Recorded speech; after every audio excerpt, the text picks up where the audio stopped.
Hailing frequencies open, and welcome to Enterprising Individuals, the Star Trek discussion podcast that boldly goes into excruciating detail about the series, characters, and stories of the Star Trek universe. I'm your host, Aaron Coker, a.k.a. Caliban, and my favorite part of the Dying Swan is when the swan tells her father to go back to hell. My guest today is one half of the hosting duo behind Rosemary's Ladies, a comedy film podcast where two mythical bitches do witty retellings of horror movies, and bad horror movies. It's Jen Dallman. Jen, welcome to the show. Thank you for having me back. I am excited to be here and excited to expand my Star Trek horizons to something other than law in Star Trek. Yes, it's great to have you back on the show. And if you've got any legal opinions about maybe people being dead or their estates or whatever, just let us know. Today we'll be talking about Coda, the 15th episode of the third season of Star Trek Voyager. When Voyager premiered in 1995, it had its work cut out for it. It presented a bold new premise for a Star Trek series. It was tasked with returning the franchise to its spacefaring roots after the premiere of the space station-bound Deep Space Nine. It was the flagship show of parent studio Paramount's new network, UPN. It was the first Trek series to be co-created by a woman, writer-producer Jerry Taylor, and it featured the franchise's first female lead, Captain Kathryn Janeway, as portrayed by American actress Kate Mulgrew. Trek doesn't always rise to every challenge, see Enterprise and over half of the Trek feature films, but with a strong series concept, strong writing, and an even stronger performance by series lead Mulgrew, Voyager took its place among the pantheon of vital and entertaining Trek series. But we'll talk about that a little later in the show. First, Jen, it's great to have you back on the show. You were on the show last year to talk about the legal realities of the Star Trek universe, and we talked about how you first got into Trek. You told us about watching The Naked Time when you were very young and how it affected you, and we're talking about Voyager today. Are there any Voyager episodes that have affected you in a similar way to The Naked Time? I don't think so. Voyager isn't one that I've actually been rewatching it, and I'm finding I haven't been. It's not one of my favorites, even though like I had really fond memories of it. This was actually I vaguely remember watching Voyager when I was like 6, probably. And had all I could remember was all I remember is there's a holographic doctor, and then this person and this person get together. And so I think Voyager was technically the first Star Trek I actually watched. And rewatching it, I'm only on season 3, so it had this episode did actually line up pretty much perfectly with where I was at. Yeah. And I got to be honest, season 2, real rough. that was I went on Rotten Tomatoes to look at the scores for all of the seasons because I was like, season 1 was good, season 2 I am struggling, and all of the seasons, all the 6 seasons other than season 2 have 90 something or 100% on Rotten Tomatoes. Season 2 has 33%. So I was like, okay, I understand why I'm struggling now. Got through this. Now I'm on season 3. I'm back in it. Okay. But I did get a little emotional watching this one during Janeway's, supposed funeral scene. But I don't think I have the same sort of attachment to Voyager as I do to the original series. Voyager's funny because it does, I think, fluctuate a little bit in quality, and it definitely gets better as it continues, but I don't think that it follows quite the same path that previous series tend to, where it's the first season's kind of rough, the second season maybe also is rough but starts to really pick up, and then it hits its stride in the third season, and with just occasional sort of dips in quality it stays strong. I've been doing a rewatch myself, and I'm getting near the end of the 5th season, and in the early part of it, I have a friend who has a Voyager podcast, and I would watch it for a while, then I'd call him and be like, okay, when does it get good? Is it now, or when is it exactly? And he's like, just keep watching. And then it would get good, and then it would sort of get bad again, and I'd call him again, and I'd go, is this it? Is it just bad from here on out, or does it come back? And he's like, no, you just got to keep watching. It starts to pick up. There are definitely fluctuations in the quality, and I I didn't remember Kes at all, and I guess I understand why, because I'm not really enjoying her. Yeah. I was like, I don't remember her at all, and there was an episode, I think it was the second season, where she basically goes through, like, their version of, I guess, I don't think, it's not puberty, but, like, she's growing a sack on her back, and she has to decide if she wants to have a child, and she does with Neelix, and I was just like, I don't enjoy watching this. I am not cool with this. Yeah, and she gets like X-Men powers at one point, and it's we'll talk about some of the ups and downs of Voyager a little later, but yeah, it's definitely a big swing from them for a character that only lives to be 8 or 9 and has crazy powers and all this other stuff. And yeah, I think that they definitely sort of pulled the plug on the experiment about halfway through, but it's tough. It's tough to reinvent this thing, which is supposed to be, you can do anything, but can you? Maybe only certain plots and certain characters work with certain storylines, but we'll get into that. I think part of it with Kes is I didn't realize until like that episode that Kes and Neelix were in a relationship. I thought I was very much under the impression that it was like they had like a father-daughter relationship. So I was like, God. Oh no, I am not cool with this. Like, I get that's how this relationship is, but that's not how I was interpreting it. And I'm upset. That's what you run into when you go, well, there's a character that has a shorter lifespan than somebody else. And it's like, okay, so she's like mature at like 2.5, right? I think they started off that episode with like her second birthday. Yeah, I was like, this is just weird. I really swing and a miss on this one, guys. Yeah, but then you could stretch that out and say if Vulcans live to be 150 or 180 or whatever, and they're dating a 25-year-old human, it's equally as creepy potentially. True. I've been listening to Rosemary's Ladies a lot, and I've really been enjoying it. And horror movies, I think, speaking of rough content, by definition, deal with some rough content. Is there any movie or type of movie that you guys would never do on the show?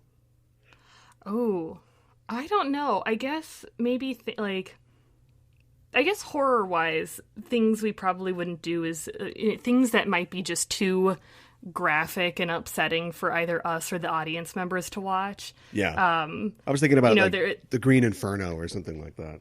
Yeah. There's like gore doesn't really bother me, but like the movie Cannibal Holocaust is supposed to be one of the most like upsetting and disgusting and horrible like movies that was ever made. So I'm not sure if we'll ever do that one, just because maybe even we might be able to sit through it, but I don't know if our audience would be able to sit through it or if they'd enjoy it. We were on another show of mine, Just Enough Trope. We were watching Wes Craven films, sort of in memoriam after he died.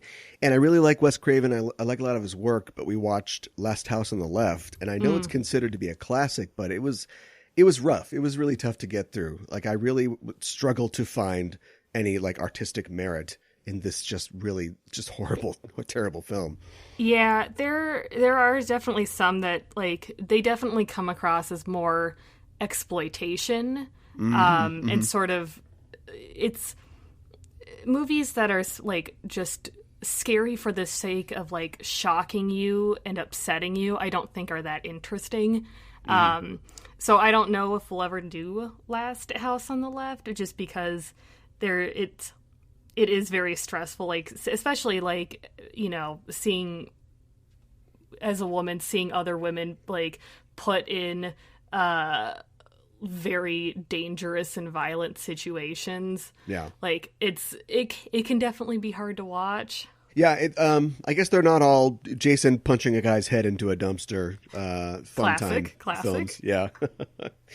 Speaking of movies, movies go bye-bye right now because of the coronavirus, and some people are projecting that's a huge problem for the business. I mean, obviously the last 2 weekends or so, there's been box office 0 returns because theaters are closed. And a lot of theater chains are in trouble. And of course, entire major releases are being delayed or canceled. And it occurs to me, though, that a lot of horror films, especially films in the Blumhouse model, that is like low budgeted digital video productions, might do okay because they could see a lot of success by releasing straight to VOD, which is something a lot of studios are exploring right now. A lot of horror features already seem streamlined for digital release. Yeah, I'd be interested to see what, like, I can't remember what horror movies were supposed to be coming out, but we're kind of out of like what's considered the dump month. So like January and September are movies that maybe didn't do super well with test audiences, so they kind of like, well, we'll just put them in there and hopefully we won't lose as much money. Right. So we're kind of out of that time, but I do think that like horror movies are ones where people like being able to watch them in their own homes.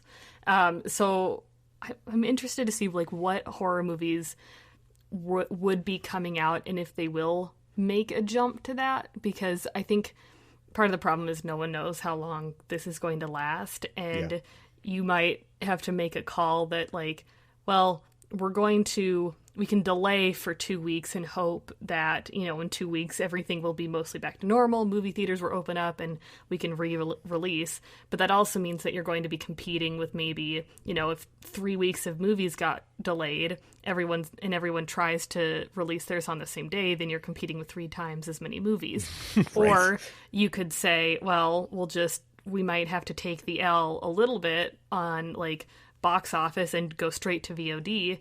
I mean, I think Disney fast-tracked Frozen 2 from theaters like really quickly. Yeah. Because that's on Disney Plus now. So. And I'm sure they're playing that waiting game too, because I got to tell you, like Mulan and say Black Widow both showing up on Disney Plus, like I would reactivate my Disney Plus subscription. Oh yeah, I think that's something they're probably discussing, because like, oh yeah, even if.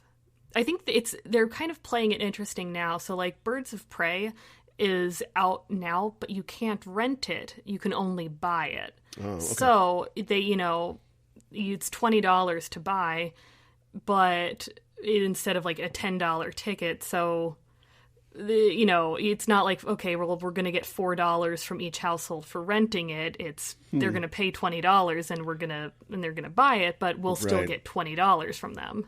Huh. And well, so that's a totally new equation then in sort of the cinema business, because, you know, 2 people, you and your significant other, go and see a movie at $20.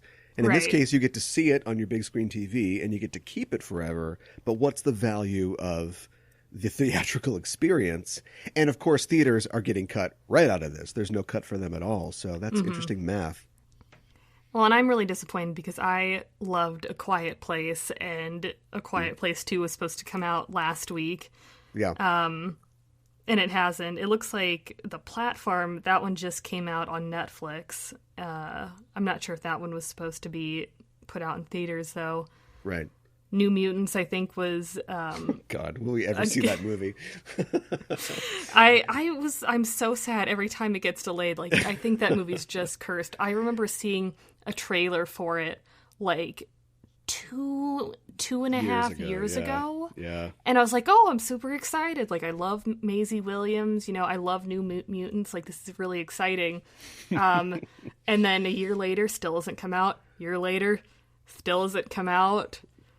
This movie, I think that movie's cursed. Somebody bioengineered the coronavirus to keep that thing from coming out, I think. It's just like, oh man, maybe it's just really bad. Well, the funny thing is that with all this hullabaloo and it finally securing a release date, they said that they had like scrapped a lot of the reshoots and stuff. You know, when was it? Who's the director?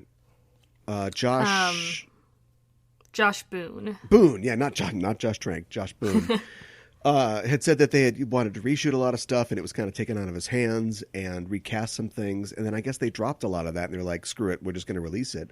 And so now we're not even going to get like his original horror vision if we never see this film. So it's frustrating. Yeah, I hope we get it eventually. I'm worried it's just going to be one of those that's going to like sit on the shelf forever, and then it's going to, something's going to happen to it. We're never going to get to see it. Like the warehouse burns down that it's in. And... You were talking on Rosemary's Ladies recently about your particular issue with the film Sweet Home Alabama. Do you want to elaborate on that? That film is a real horror movie for me. I grew up in a very small town in Oklahoma, and I haven't finished Sweet Home Alabama because it annoyed me so much. I guess that is a great fear of mine, that like I'd go back home and be like, well, I guess I'm just stuck here now. Because I was like, this, Reese Witherspoon's doing great. She's got this great job in New York or LA or wherever it was. She's got a boyfriend who becomes her fiance, who loves her very much. I assume they somehow write him to be a jerk, because otherwise why would she get back with what's his face? Yeah. Her husband. I'll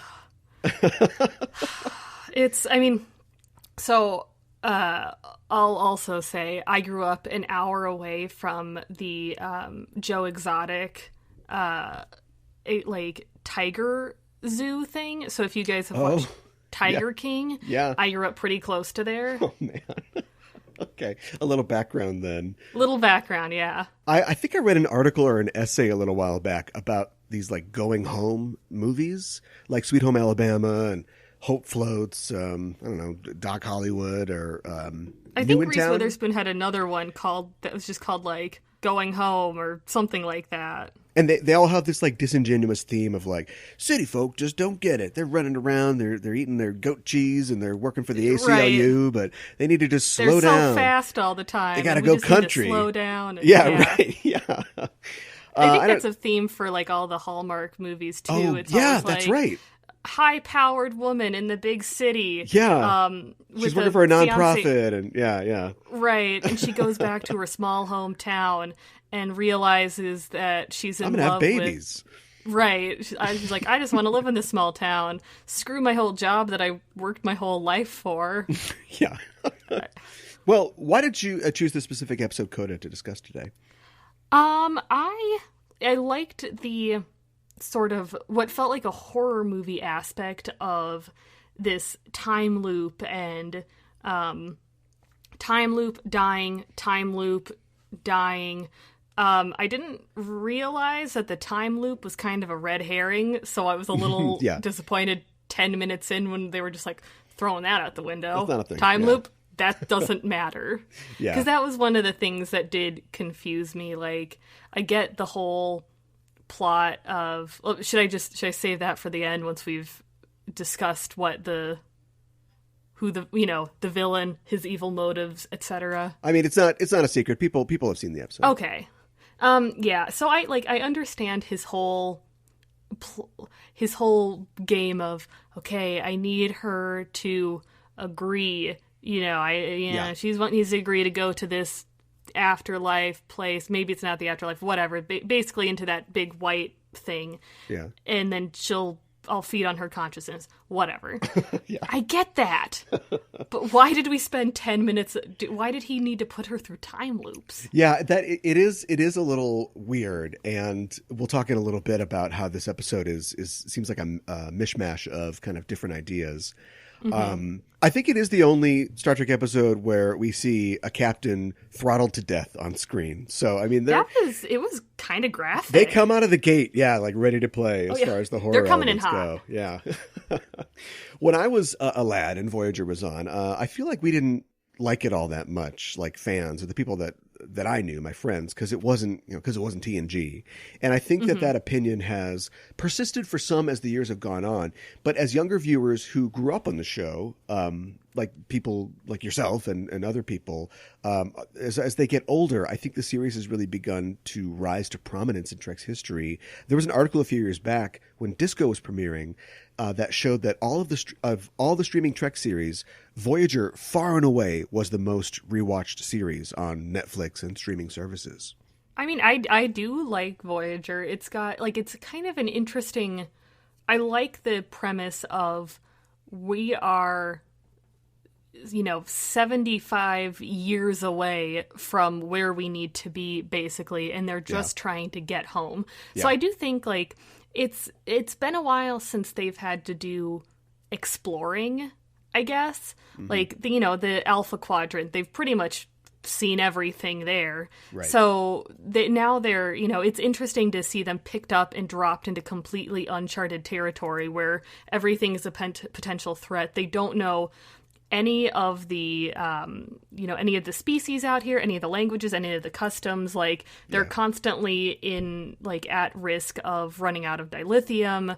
And so I think that is one of the interesting things is I do feel like the creators were like, what can we do to make this sort of interesting or to sort of take it back to where TOS was? Yeah.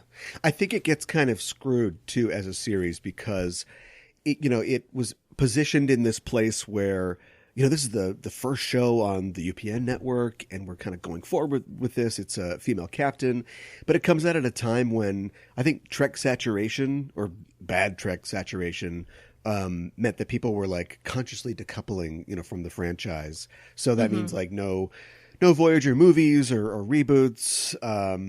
You just kind of, okay, let's just keep moving to something else. But, the story of these characters, of course, lived on in video games. There's a lot of Voyager video games. And, of course, in the novels, particularly the novels by Kirsten Beyer, who is a writer and producer on Picard and Discovery now. So, like, the fans really kept this alive. And after 25 years, I think it's kind of coming back around and having its day. The people that just did the DS9 documentary announced that they're going to do a Voyager documentary in the same vein, looking back at the history of the series. Yeah, and I do think, like, Janeway is one of my favorite captains. I do like her a lot. I think her willingness to accept the Maquis people, like, immediately and put them in positions of power when other people don't trust them, I think is and that's something that B'Elanna Torres sort of references in, when they give their speeches about her is, she thinks the best in people and she believes that they're, like, better than they think they are. Yeah. And she sees their potential.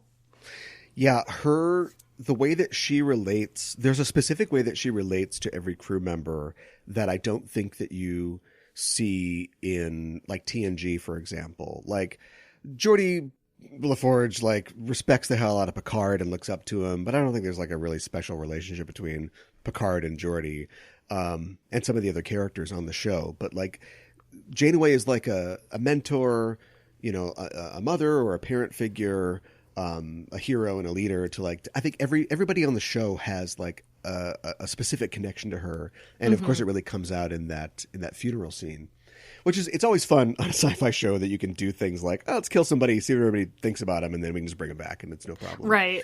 And I did, like, one of the things I was thinking about is, like, well, it's not even, this is a hallucination, so is this what she's thinking? Okay. Like, is this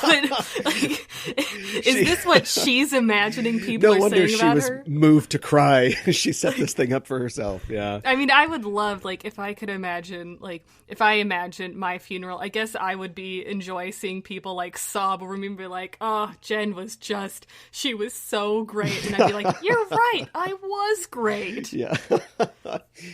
Yeah, it'd be even worse if your hallucination, like, nobody showed up to your funeral. Yeah, when you I guess that really shows what you think about yourself. Came back to life, yeah. Go talk to the counselor. Well, we're talking about the Voyager episode Coda, the 15th episode of the third season of Star Trek Voyager. It first aired on January 29th of 1997. It was written by Jeri Taylor. Jeri Taylor is a writer, executive producer, and is the co-creator of Star Trek Voyager.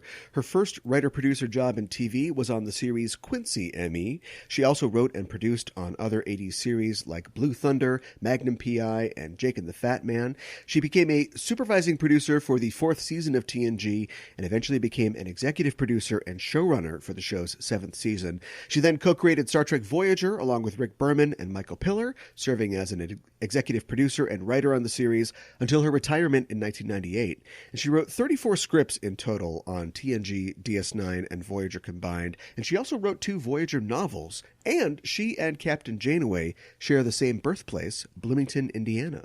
The episode was directed by Nancy Malone, who was herself an actor and producer, as well as a director. Her TV acting career spanned 4 decades, and she directed over 30 episodes of TV over 3 decades of her career as a director. In addition to Coda, she also directed the 4th season Voyager episode, Message in a Bottle.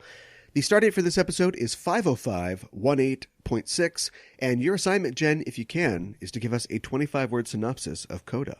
Janeway dies in a time loop. JK, it's a hallucination caused by an alien to trick her into going with him. She figures it out. That was 26. What's that? So I'm sorry. I was counting. To go into a demon's belly or something like that. We never really can find out who this guy is. It was very vague on who he is, where he came from, what the species is, why they need her to go willingly. I would have liked more. I feel like they could have, if they had maybe done 2 separate episodes, like one where it's just time loops, and one where it's like more about like why he needs her to go willingly or something like that. Okay. That would have been interesting. Yeah, there's definitely enough premises. I mean, there's hats on top of hats in this episode. You might have been able to sort of break it out into 2 like that. If you're going to kill your captain, then let's go the whole way. Right. I feel like they maybe didn't trust that they had enough to like get them through a 40-minute episode. But one of the things I noticed is like, so they die, and then like Chakotay and Janeway die, and then come back in the time loop, and with literally 2 seconds they're like, oh, time loop. Like they figure that out so fast. I was like, I mean, I guess they've had that class at the academy. Right. they must have, because they immediately are like, look at each other and like, yep, time loop. All right, let's get on this. Yeah. I kind of like the vagueness of the whole demon guy though, because it's, I don't know, like Trek Trek rarely does horror or ghosty stuff, and when it does, it's like Sub Rosa or something like that. And so it's tough, because it's really tough to do a ghost story on Star Trek, because you just go, is it a ghost? Tricorder. No, it's photonic energy or something like that. Yeah, they have too much information, and it's a scientific setting, but there are creatures and aliens that we don't know enough about, and that makes them kind of scary and mysterious. So I do wish that they had come back to this guy, because when you think about it, we don't know if these aliens just exist on this planet, or if they picked this up somewhere in the Delta Quadrant, or if he's even gone. Like, will he, every time that she is close to death in her life, this guy will be like, hey, what's up? I'm still waiting for you to come to the demon deli so we can eat you. Well, that's what he says at the very end. He's like, anytime you're close to death, I'll be there, and like, you're going to go with me. Yeah. And he's like, I'll find you again, and you will nourish me for a long time. And I'm like, that's creepy. Bring this guy back. Yeah. Yeah. And so it's just like, when you think about, especially later in the show, like some of the real big moves that she makes, like we know that she's a real headstrong, confident captain, but some of the things that she does, I kind of, it's like my headcanon, like, is this thing still gnawing at the edges of her sort of consciousness? Is she still thinking about, we're all scared of death, but is she scared of a future like with this guy? Yeah, there's not a lot of carryover. It does feel very monster of the week with Star Trek, and so sometimes there's a hard time with being like in this episode they were like, oh, you caught the phage, and I was like, that was something I didn't think was going to come back from season 1. There's an episode in the 5th season with George Costanza where he's part of this it's called Think Tank. He's part of this like think tank of like really smart guys, and they just mention offhandedly like, and we cured the phage, and Janeway's like, oh word? Okay, you guys I mean, we're never going back there, so we wouldn't know about that, but it's like, oh, okay, well, it's a little continuity there. Here's some interesting facts from the making of the episode. This episode was originally called Fractals early in its development. Its actual title, Coda, or tale in Latin, refers to the final passage of a musical piece, but it can also refer to the finale of a ballet. And speaking of ballet, the Dying Swan that Janeway reportedly performed on Talent Night, I'd like to see that, is a solo dance choreographed by Mikhail Fokine for the ballerina Anna Pavlova, who asked for a dance based on Alfred Lord Tennyson's poem, The Dying Swan. It was first presented in 1905, and it went on to influence Tchaikovsky's Swan Lake. The details of Janeway's life that we get in this episode, specifically the circumstances of her father's death and the fact that she has a sister, come directly from Jerry Taylor's 1996 novel Mosaic, which follows the pre-series life of young Captain Janeway. Jerry Taylor used the "it's all a dream" nature of the episode to explore the relationship between Janeway and her crew, and specifically Janeway and Chakotay, without having it to change the nature of their bond, like we mentioned before. And according to an interview with Janeway actress Kate Mulgrew, the episode required a larger than usual amount of reshoots to get it just right. So I think even at this point, while they were shooting the episode, they're like, is this too much? Are we doing enough here? Should we just cram a bunch of things in? Mm-hmm. This is only the third time in the Trek franchise that we see someone perform CPR on someone. Okay, I noticed that and I was like, yeah. I think by this time they would have come up with like a better technique. Right, exactly. Yeah, like McCoy uses it in Star Trek VI on Chancellor Gorkon. I think Bashir uses it when they're in the past in the episode's past tense on Gabriel Bell. And then Janeway herself will use it again on a crew member in the fourth season episode Scientific Method. But yeah, usually they're only ever using that thing that never works, the thing that they put on people's forehead. And whenever you've got that on your head, it's like, well, that person's dead. That thing never works. I feel like sometimes in like these science fiction movies set in the future, they just can't figure out like what can be more advanced than CPR. Like one of the things we talked about in Event Horizon is like, it's the year like 2042. They've invented deep space travel and miniature artificial black holes. And yet when they like go check out the captain's log, it's all stored on CDs. We're like, yeah. Okay, so you guys just couldn't the movie came out in like 1997, so I guess that was like, before iPods and stuff. It's just interesting to see like, oh, nobody thought like we advanced farther than CDs and CPR. Like this is the height. Yeah. Wireless transmission of data was completely unthinkable. Every time they got to work on data, they always have to like rip a piece of his scalp off and then plug a cord into him when he would just have Bluetooth or something, right? And exactly. Also, the death of physical media, nobody could ever see that coming. Picard wants to listen to Berlioz or whatever, and he's got to plug in a little hologram disc, and there's just no way that it could be a file stored on a computer somewhere. It's just like, it's something else that they apparently couldn't conceive of, is just like a life support machine. Like at one point, Janeway's vitals are falling, and it's like, okay, well now you put like, the oxygen mask on her, and then you put the thing on, and can't you have like you give Neelix holographic lungs in one episode? Like, couldn't you just like use force fields to like have some sort of implement that like, that goes like, you put it on her chest and it does like, it just does compressions for you and like pushes air into her lungs, and that's it. Yeah, that's just too much. There's too much going on in this episode. She's just going to have to die. Yeah. I like also when it's like, I'm sorry, you've got the COVID-19 now, so we got to keep you in this thing. And then he works on it for a little while, and it's like, well, I couldn't think of anything, so you got to die now. Do all sick bays have a suicide button that just releases gas into the thing? I don't know. That was like really dark. Yeah. And but that was also one of the things that they never she didn't really reference it ever again. Like, hey, doctor, I think we need to talk about how your plan if someone gets phage is to kill them. Yeah. But that's also maybe that's what she thinks about the doctor. Like, maybe I'd be interested to see like the hallucination, if it's coming from Janeway's perception of herself and the crew, or if of the aliens' perceptions of what Janeway thinks about herself and the crew. Like, who's the one who thinks the doctor's going to kill her? The alien or Janeway? Have you seen the movie Enter the Void? No. It's by Gaspar Noé, And I can't describe the entire thing, but like a big part of it is like sort of a death vision, a life flashing before your eyes thing. And at one point, a Jacob's Ladder scenario. It's a Jacob's Ladder scenario, exactly.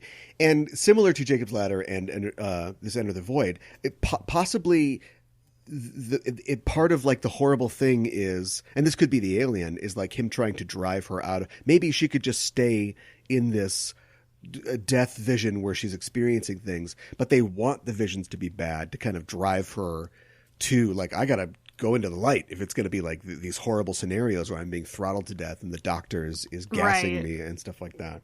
When she wakes up from her Wizard of Oz thing, it's like, and you were there and you tried to kill me. Right. You tried to kill me and you gave me a nice speech and like I like that Kes was able to sense her, and then I was kind of disappointed that ended up going nowhere. Yeah. But it's also a disappointment for Janeway watching it. It's like, yes, wait, what? No, you could totally sense me. Right, like I kept expecting them to find her, and then when Kes left and Tuvok sort of did like a additional captain's log, and he's like, let the record show that we were unable to contact Captain Janeway, and I've lost a very good friend. I was like, oh. No, like, not you. Tuvok. Tuvok. Once Tuvok starts getting emotional, it's all gone. Like, I'm just sad. All of that makes sense in this nightmare hallucination scenario, but the time loop still, I don't really know. I did think that this was going to be closer to the movie Happy Death Day. Have you seen that? Yeah. So I thought this was going to be like, she, in the movie Happy Death Day, the main character keeps getting killed and then waking up, and having to keep like reliving the day in her death and has to basically figure out who's killing her. And then it's sort of an additional thing on top of that is she is slowly dying from the injuries she's receiving. Right. She doesn't have that, and like it's not like Groundhog Day where he can just keep, coming back a million times. She only has, 50 times or 100 times before she actually dies. Right. And so I thought it was kind of going to go that way, but then like I said earlier, kind of after 10 minutes and 3 rounds of the time loop, they're just like, we're done with this. Yeah, right. And I don't even know what they would have done, like if they would have set up that if she did do something right or made some kind of choice or was able to contact somebody, they would have brought her back. It's just, we're just kind of doing this for a little while. Right, because one of the things they talk about is after, I think it's this, like the second time loop, or maybe the third one, the Vidian ship that's chasing them just disappears. Right. And that's never mentioned again. And they're like, okay, there's a big white thing. Maybe that's causing it. We should go into it. No. And so that made me think like maybe Chakotay at that point was the alien, because Chakotay was the one being like, oh yeah, we need to go into that white light. Like that's definitely what's causing it. We got to go there. And she again was like, nope, we're not doing that. Yeah. That's just another kind of tactic, I guess. Yeah. Yeah, and then when they get back to the ship, Chakotay's like, oh, I don't remember a time loop. Yeah, what are you talking about? Yeah, I don't remember a time loop. And so maybe, I guess, if maybe he needs her to go into the light, now that I'm kind of thinking about this out loud, the only way to sort of she needs to die, right? Or maybe he thinks that would help her go into the light, is if she thinks she's dying. So he needs the doctor to kill her so she can die and be more open to moving on. Right. Since she already wouldn't accept Chakotay being like, no, let's just go into the light. Yeah. But unfortunately, this is just me making a lot of leaps and guesses here. I think they're great guesses. It's just for some reason in this hallucination, the light represents, her letting go and being feasted on, I guess. Right. Yeah, that's those are all good theories that hopefully the the writing staff was thinking about when they were making this. Right. Hopefully But who they were knows? just like, yeah, maybe this will come across. Yeah, light, light. Let's talk about the guest stars in the episode. There's really only one. Len Cariou appears in the episode as Vice Admiral Edward Janeway. Cariou has a long and impressive career in film and television. His first role was in the 1963 TV series Quest, and he can be seen today on the CBS series Blue Bloods. He's had many roles in between. He got to start in theater at the Stratford Shakespeare Festival in the early 60s, and he became a member of the nascent Guthrie Theater Company in the 60s and 70s. He also performed often on Broadway. He originated the role of Sweeney Todd in the 1979 Stephen Sondheim musical, for which he won the Tony Award for Best Actor in a Musical. And his credits go on and on. Some of the films he's appeared in include Executive Decision, 13 Days, Flags of Our Fathers, and the recent Prisoners. And I want to talk for just a little bit about the star of this episode, and of course the series, Kate Mulgrew. She's a Golden Globe and Emmy-nominated actress. She's also won a Critics' Choice Award, a Saturn Award, and 3 SAG Awards for her work. Her first big role was playing Mary Ryan on Ryan's Hope in the mid-'70s. She went on to movie and TV appearances on shows like Cheers, the movie Throw Mama from the Train, and Murphy Brown. Her first movie role was playing opposite Richard Burton in the 1981 film Love Spell. She was cast in the role of Janeway. Initially, the character was named Elizabeth Janeway, after the first choice for the role, actress Genevieve Bujold, left the series during the filming of the pilot. The character's first name was changed to Kathryn to honor the actress's Irish-American heritage. After Voyager, she went on to additional TV appearances and voiceover work, as well as appearing in Equus on Broadway in 2008. She also had a recurring role in the Adult Swim series NTSF SD SUV, and she played Galina Red Reznikov in all 7 seasons of the Netflix series Orange is the New Black. And also, something that I think is always really great for Star Trek stars is that she's active in the community. You know, she attends a lot of cons and does appearances and is always warm with fans. And, you know, you don't have to do that. As Avery Brooks has proved, you can just check out people and just not be a part of that. But she's always stayed within the community, and I think that's really great.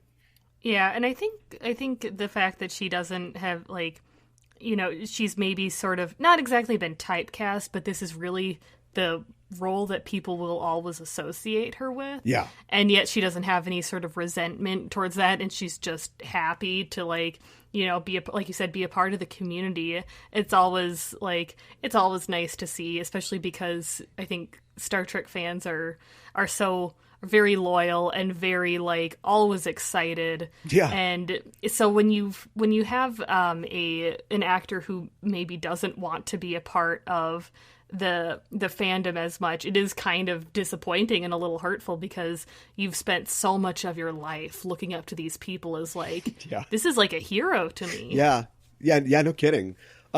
I read an interview with her where she was really, I think she was still on the show, but she was really sanguine about sort of making that choice, and the fact that there's a lot of positives because this is great for my career. It's a great role. And then a slight negative is people might, you know, typecast you as Kathryn Janeway, but it's such an easy decision to make because of how great the fans are. And like you said, there's just so much warmth. Like, all you have to do is just make that deal, you know, yes, love me, go ahead and do it.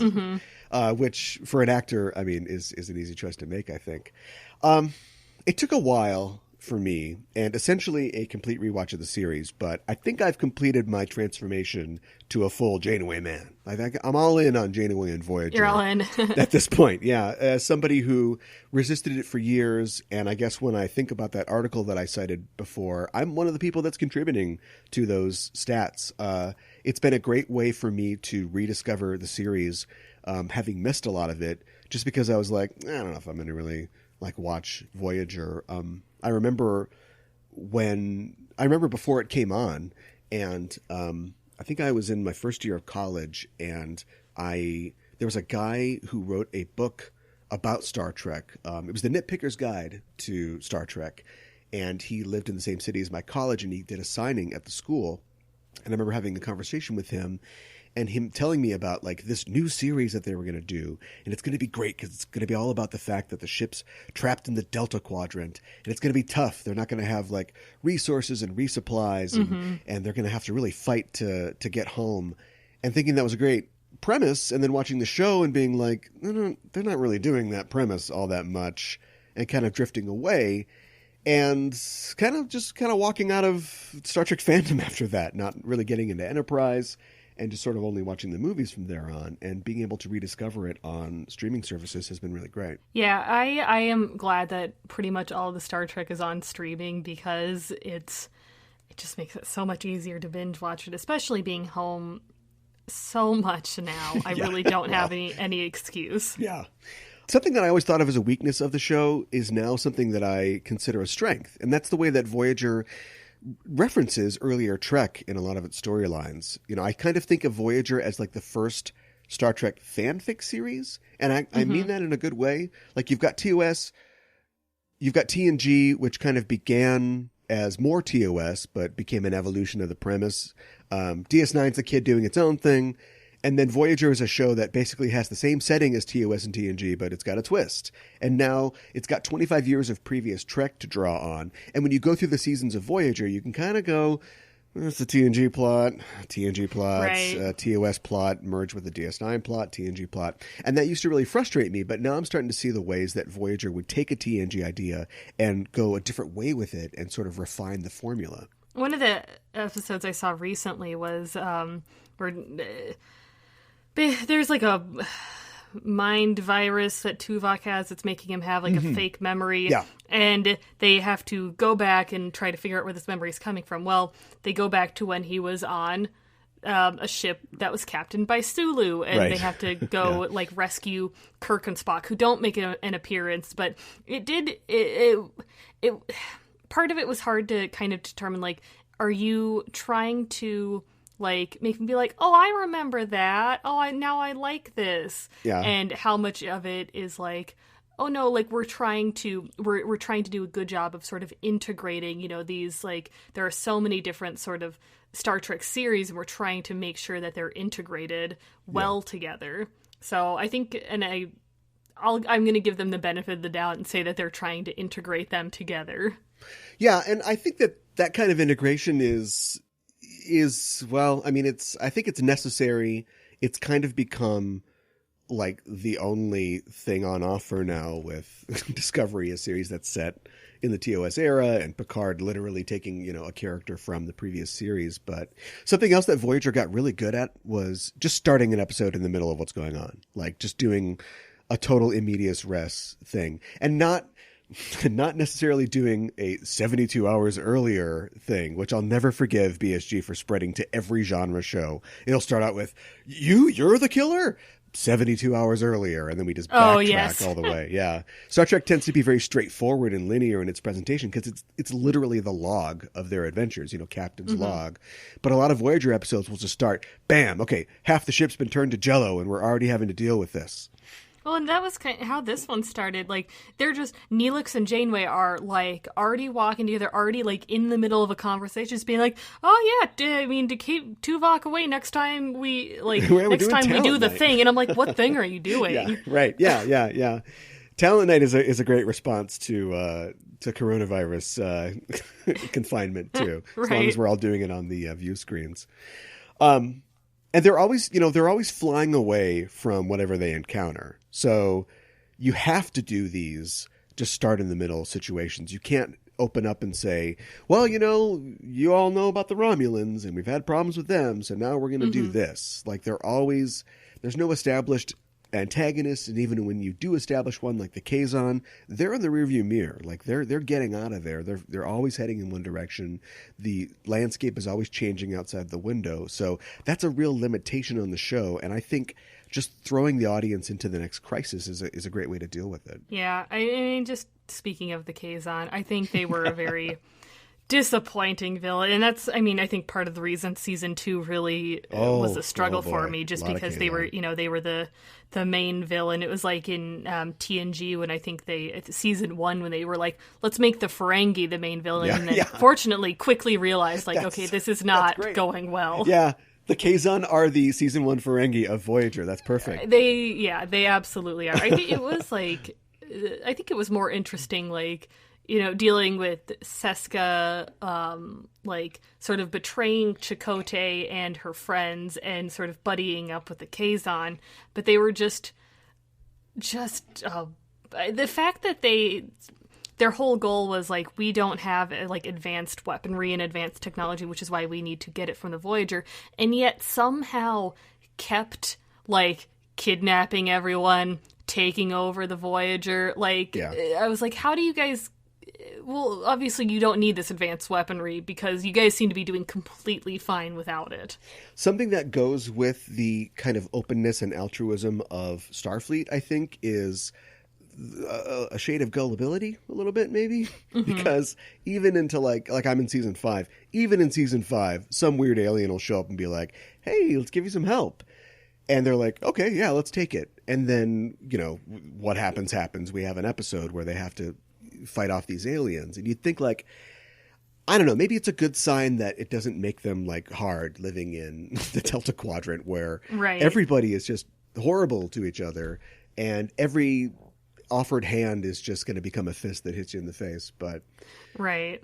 I think there are a couple episodes where I think that I like the episodes where initially the people they're distrustful of are then become helpful. Like it was one of the, I think, season 1 episodes. They somehow come into contact with, I think, a Romulan scientist who like they're very distrustful of each other at first. He wants some of their technology. They don't want to give it to him. And they eventually like end up working together, and he like helps them out at risk of like, his family being harmed and himself being killed by the Romulan government, and like will take their letters to their family and send them to their family, in 50 years or whatever, because there's also a weird time travel component with it. And unfortunately, I think in the end, they look him up and they find out that he died before he was able, like before they went missing.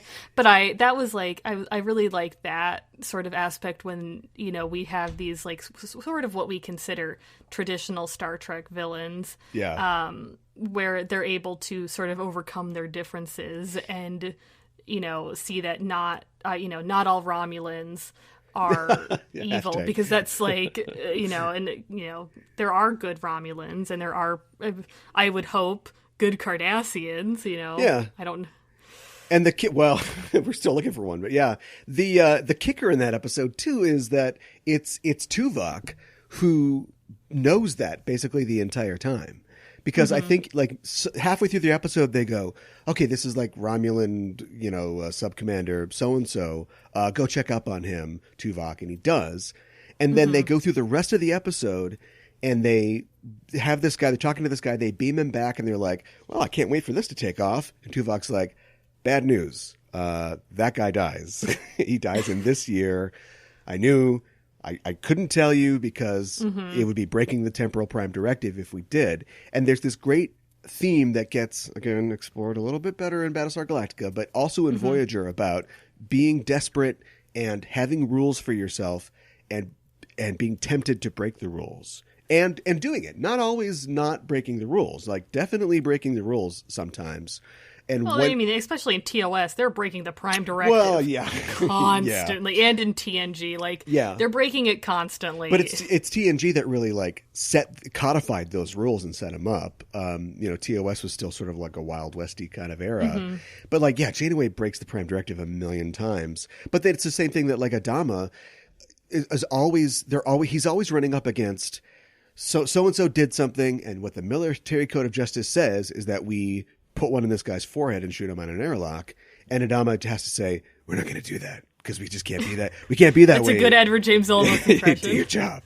Yeah. We can't do that anymore because we're all that's left. Things have to change because of our circumstances. And I think that Janeway and crew run into that quite a bit. Yeah. I think the idea of what's the law and what's right becomes much more sort of muddied and gray when there are only a few of you and your situation is so dire, and you're not in a situation where you can just go by the letter of the law. You kind of have to go by the spirit of the law. And even then, sometimes you have to be even more liberal with your how you want to maybe interpret the law. Like, I can't remember his name, Brad Dourif, who played Wormtongue in Lord of the Rings. I really enjoyed his character, and that he kept coming back a couple times as he was a Maquis soldier who was, I think, like a murderer. Yeah. And they were like, well, normally, like, I mean, what are we going to do with him? Like, we can't just,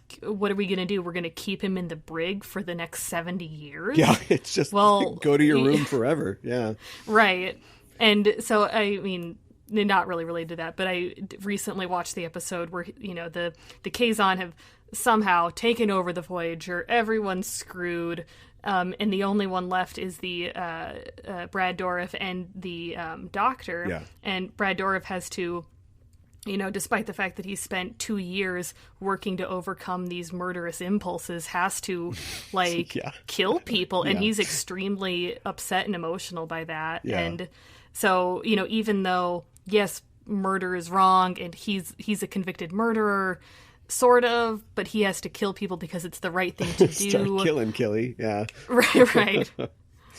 Yeah, I love the fact that, in that Voyager, or in the Romulan episode, Tuvok is the guy that keeps everybody on track, and then a couple episodes later, they meet that race that has the trajector technology that could, like, beam them back to the Alpha Quadrant, and Janeway says, no, we're not going to, just forget it, we're not going to use that.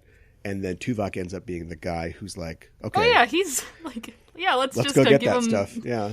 Yep.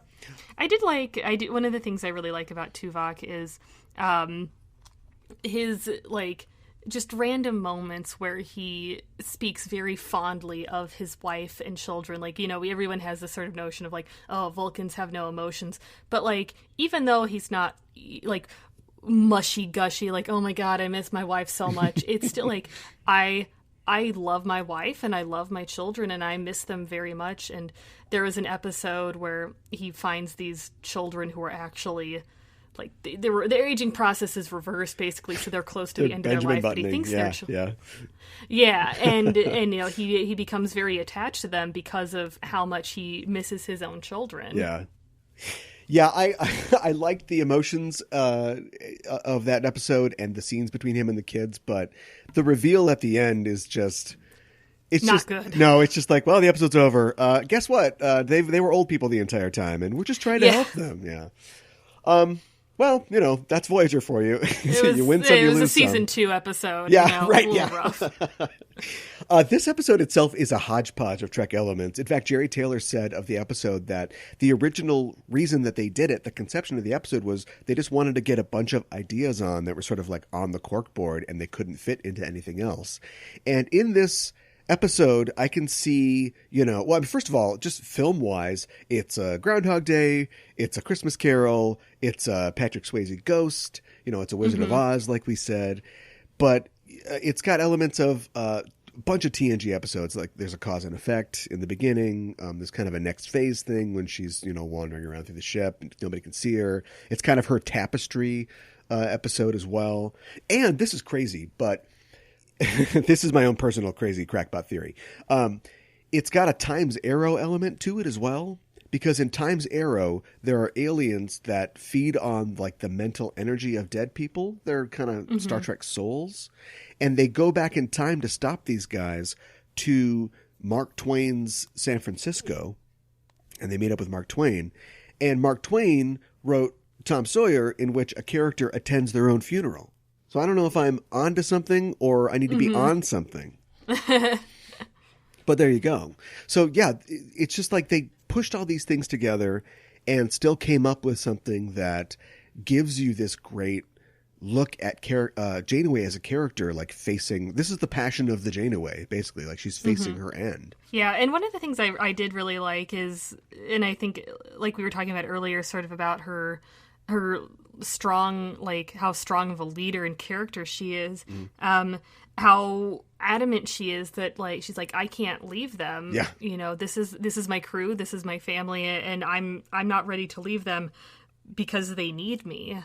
Which that's just, I mean, if you trust them and we see how capable they are and you've trained them, I mean, probably they'd be okay. But I just love the fact that part of her, that's her, her strength as a captain is her self-confidence. And I think some of her best episodes are seeing that challenged, some of her most compelling stories. She has to doubt herself. The episode Night, or the episode, there's a really weird episode. I think it's season 3. Maybe you've already hit it in season 2, but Sacred Ground, where she has to like join a cult basically to get this cult to help Kes, because Kes is dying. Mm-hmm. And she thinks of it as from like the 24th century Federation citizen perspective of like, oh, it's how quaint, it's push-ups and prayer, no problem. And she really gets thrown for a loop by like this sort of spiritual experience that she ends up going through that she's kind of powerless during. Mm-hmm. You can't always do it the Janeway. Right. Sorry, Tuvix. It's my way or the Janeway. And when you think about, I don't know if you've ever seen like the YouTube footage of Genevieve Bujold as the original Janeway, but it's completely different.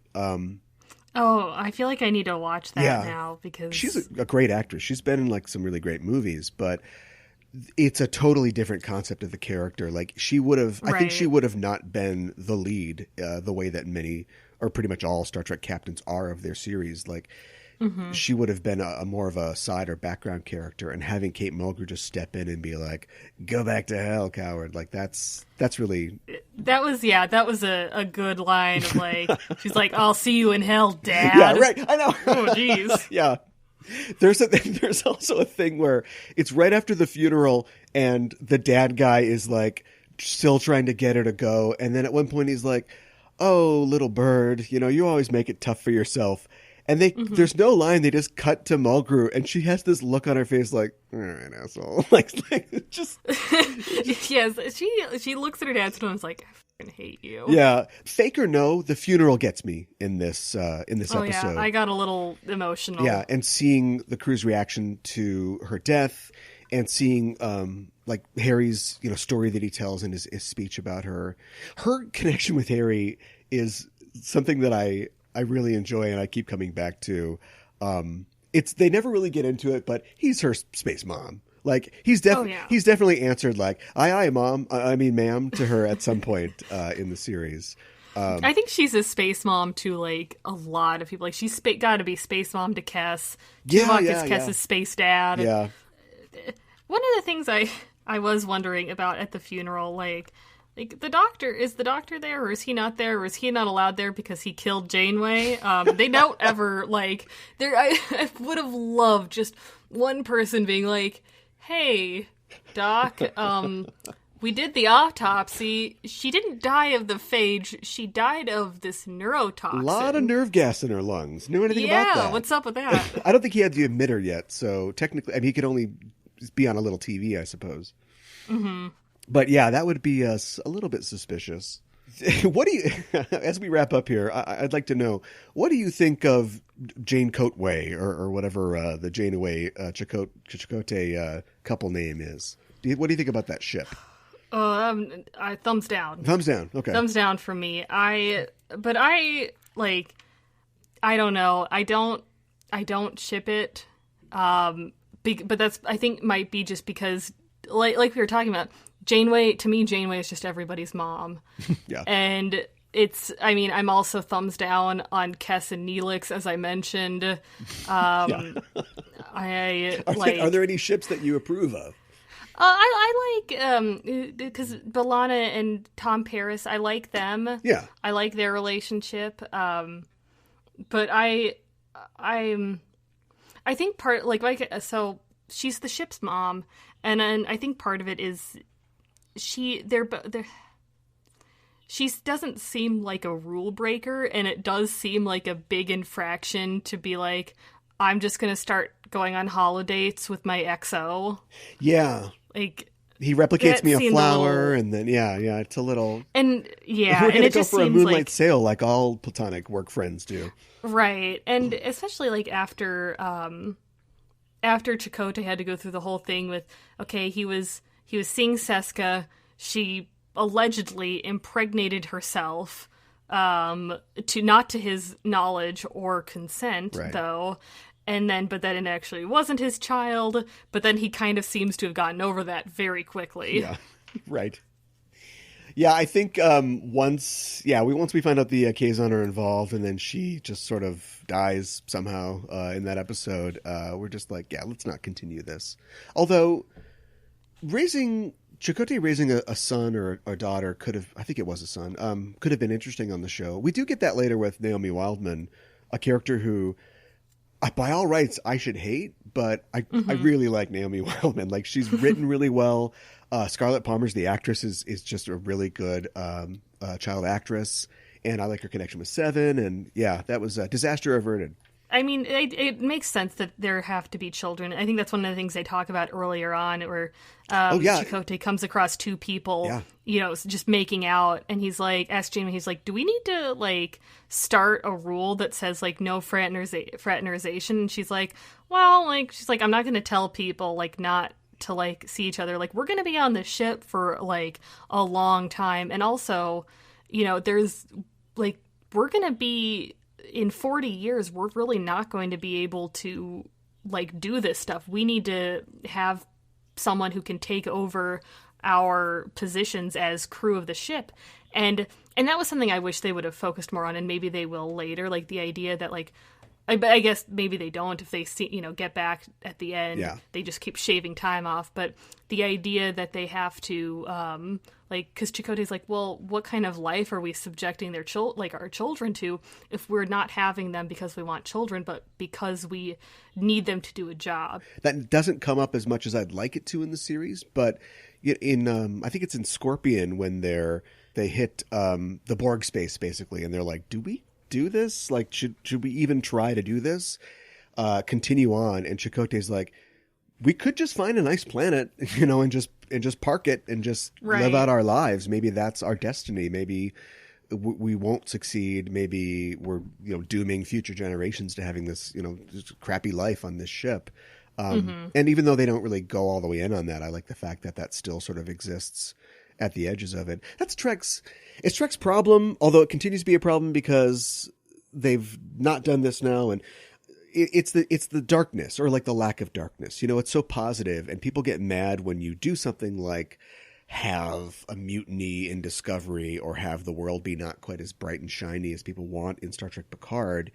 There's just places that you can't go. And it's okay. There's other sci-fi series to tackle those darker things, like, Battlestar Galactica. But I hate it when it runs up against the edge of where you think the drama should go. And it's like, well, we don't go there because this is Trek. But yeah. I think though, if they they could still have the discussion without making it dark. It's just like, I think they should have either gone all the way or just not even brought it up. Like, if you're not going to talk about it and discuss the implications of having children just to crew the ship, then like, don't bring it up just to have a 60-second discussion about it like every 4 seasons. Right. Yeah, we can get dark. They stole Neelix's lungs. We can do dark on this show. Right. Well, let's talk My Space Dad or Space Mom can beat up your respective Space Dad or Space Mom. Who's your favorite captain and why? I think Picard, probably. Yeah. But I do, rewatching Voyager is making me like realize how much I love Janeway, because I do think, one of the, I think, positives to Star Trek is that each captain is very different, and they have their own method of doing things and interacting with the crew. Yeah. But one of the, I think, there has to be so much credit given to Patrick Stewart, who's just so succinct and eloquent in everything he does. Like, he can, he's just reading sonnets online now for people during the coronavirus. And it's just amazing because there's just something about his voice and his presence that makes you feel like this guy knows what he's doing, and I trust him. Yeah. And I think, one of the things I like about Picard is that I feel like he knows what he's doing. And I feel like he always has the best interests of his crew and heart. And I feel like he's kind of always got an ace up his sleeve. Like, he's a little bit tricky. He's always got, like, a plan to get them out of a situation. Yeah. I think that post-Picard, every captain is an answer to Picard, basically. Like, he shapes pretty much every captain that comes afterwards. Although I think to the least degree, Janeway. I think Janeway is her own captain even more than Sisko or Two-Fisted Archer is. And I've said this before on the show, but if anything, I think that she is a riff on Kirk. I think that she is a more respectful, more sort of balanced version of James Kirk. Not quite the philosopher that a Picard is, for instance, but somebody who hates bullies and hates bureaucracy and is willing to do like whatever she has to do, including break the Prime Directive at a moment's notice to get her right. And yeah, and I think she will. She'll break the Prime Directive to help her crew, to help anyone. And I mean that's something that happens frequently in all of Star Trek. Is the needs of the many outweigh the needs of the few. Sometimes you have to break the Prime Directive to save, a million people. Well, now that we reach the end of the show, and owing to your prior service on the show, you'll receive a promotion to the rank of Lieutenant Junior Grade. What department? Yeah, congratulations. What department on the ship would you work in? Ooh, that's hard. Let's see.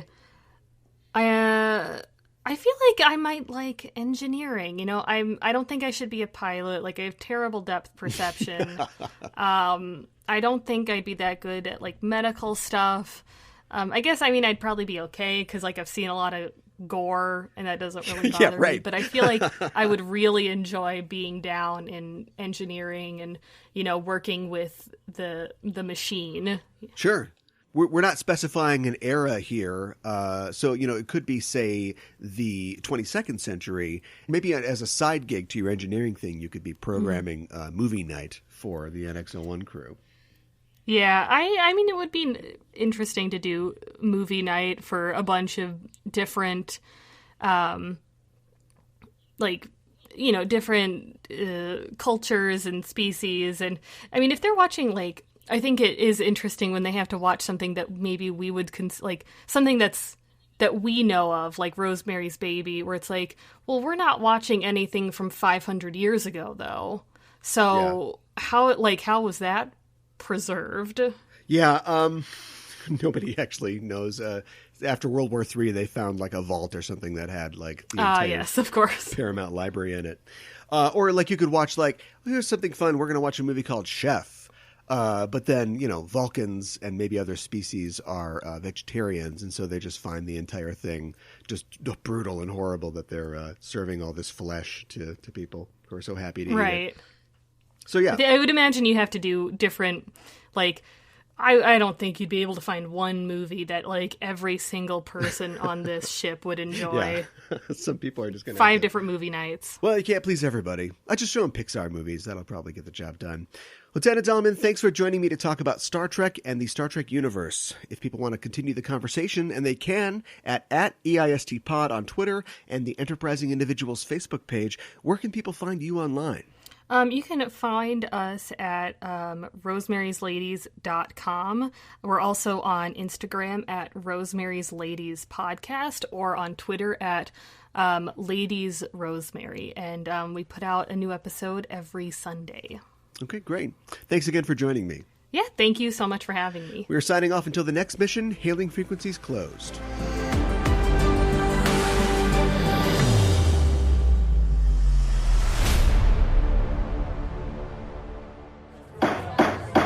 Your Honor, a courtroom is a crucible. In it we burn away irrelevancies until we are left with a pure product, the truth, for all time. Oh man, this is so intense. Data's on trial for his life. Shh, I know. This episode, The Measure of a Man, is based on the Supreme Court's Dred Scott decision of 1857.